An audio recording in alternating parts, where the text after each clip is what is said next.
बस चंद घंटे बाकी हैं, भारत के 15वें प्रधानमंत्री के रूप में नरेंद्र मोदी शपथ लेंगे और इसके साथ ही जनता की उम्मीदें जो हैं बहुत ज़्यादा बढ़ गई हैं और कहा यह जा रहा है कि अच्छे दिन आने वाले। हमारे साथ बीजेपी के नेता राव नरेंद्र जी मौजूद हैं।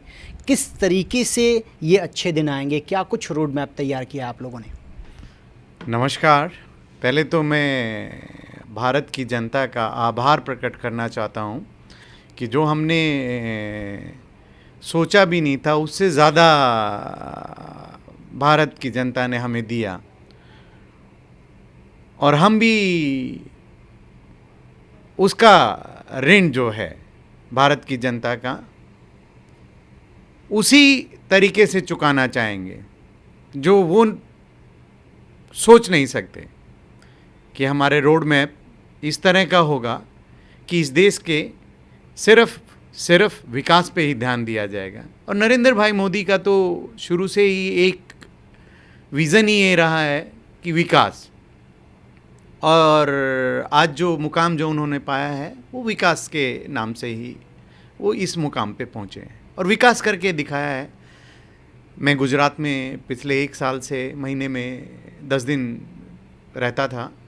मेरी कभी मेहसाणा में ड्यूटी, कभी कच्छ में, कभी रापर में, कभी भुज में, कभी पोरबंदर, कभी आनंद। तो उन्होंने जो उस स्टेट के लिए जो किया है, भविष्य की तो मैं नहीं कहता, लेकिन अभी तक किसी मुख्यमंत्री की ऐसी सोच नहीं रही। तो वही सोच प्रधानमंत्री अब कल वो शपथ ग्रहण कर रहे हैं प्रधानमंत्री का, तो वो सोच लेके चल रहे हैं। और आने वाली सरकार में हमारा जो रोड मैप है वो कुल मिला के एक अच्छा है। और जो टूरिज़्म जो मिनिस्ट्री हम दे रहे हैं वो एक्सपर्टी लोगों को दे रहे हैं। जिस विशेषज्ञ जो हैं जिस मिनिस्ट्री का, उसी को वो मिनिस्ट्री दे रहे हैं एज पर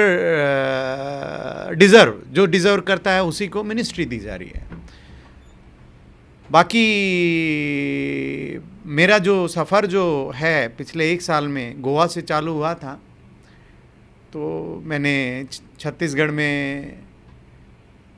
का मैं प्रभारी भी हूँ किसान मोर्चा का, और बस्तर में मेरी ड्यूटी भी रही। बस्तर में मैंने पूरा काम किया। उसके बाद राजस्थान में भी जो पुरुषोत्तम रूपाला जी के साथ हम 25 दिन रहे, उदयपुर संभाग में बांसवाड़ा, सागवाड़ा।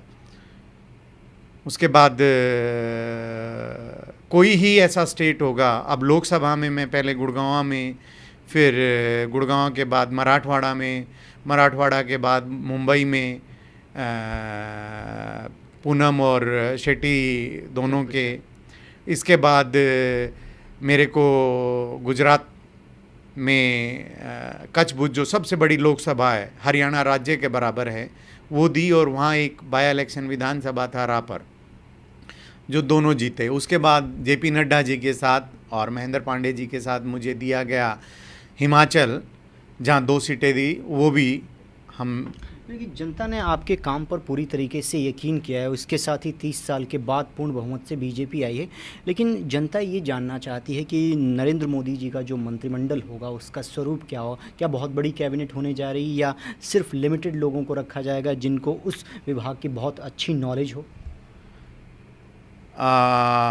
मेरा तो अभी तक यही मानना है, जो एज़ पर माय नॉलेज, मेरी जो नॉलेज और मुझे जो पता है कि जो एक्सपर्ट हैं उन्हीं को ही मंत्रालय में लिया जा रहा है। बाहर से लिए जाएंगे तो भी ये ज़रूरी नहीं है कि वो हमारे भाजपा का ही आदमी हो। कुछ लोग 10 साल तक भाजपा में बहुत एक्टिव थे, लेकिन अभी फिर दोबारा से ले रहे हैं, सिर्फ इसीलिए कि उनका उस विभाग पे बहुत अच्छी रिसर्च और नॉलेज है उनको, जो वो बहुत अच्छा कर सकते हैं।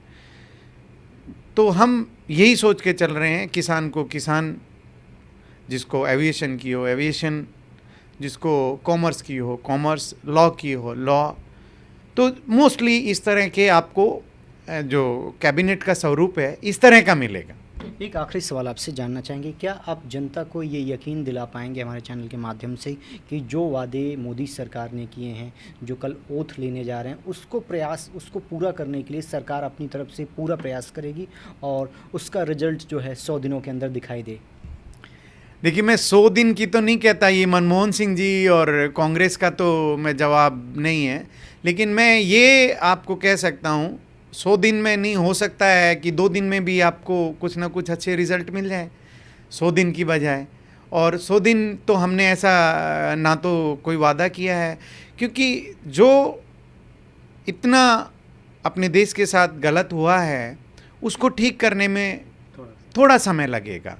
तो वो समय भरोसा रखें जनता नरेंद्र भाई मोदी पे और भाजपा पार्टी पे, अच्छा करेंगे। पहले भी ये अच्छा किया और अब उससे अच्छा करेंगे, कहीं अच्छा करेंगे। अच्छे दिन ज़रूर आएंगे, अच्छे दिन ज़रूर आएंगे। और हमें नरेंद्र भाई को ईश्वर ने शक्ति दी है और उनके सेनापति हम हैं, तो हम सब मिलके और देश की जनता मिलके हम सब अच्छा करेंगे। इसमें मेरी एक जनता से ये विनम्र विनती है कि इतना भी ना लिया जाए कि जनता काम करना छोड़ दे, हम सब मिल के काम करें। हम ये नहीं सोचे नरेगा में बैठ के नरेगा करें और जाएं ना और घर पे पैसा आ जाए। हम ये सोचें कि नरेगा की तरह कोई अच्छी स्कीम आए और जाके काम करें और पैसा लेके आएं। ऐसा मेरा मानना है। तो चलिए, नरेंद्र मोदी के नेतृत्व में तमाम भारतीय जनता पार्टी के बड़े नेताओं को पूरा यकीन है और कहा यह जा रहा है कि नरेंद्र मोदी ने जो वादे जनता से किए हैं उसे पूरा करने में पार्टी कोई कोर कसर नहीं छोड़ेगी और सरकार भी उसके साथ खड़ी हुई दिखाई देगी। कैमरामैन सर्वेश के साथ रविकांत राय।